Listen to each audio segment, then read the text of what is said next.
Okay. So you could just remove the cap off of the top of the shock. You could really use any shock, 499 204 Mustang. And then you grab the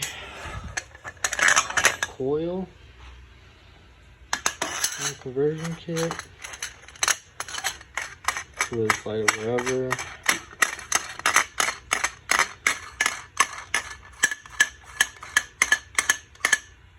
I have it up pretty high. I don't know where the car's gonna sit, so I'll just set it right there for now.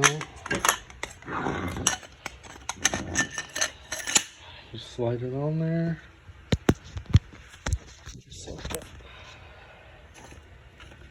I'm just setting it to fit right there. Mine don't even fit in there, but still sending it. Slide the coil on. You got these two little things. Put that on there, and then there's one little other one. And then there's this little one.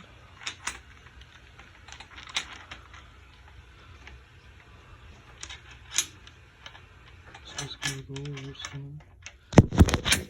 And then it sits in there. And you just slide the nut on there.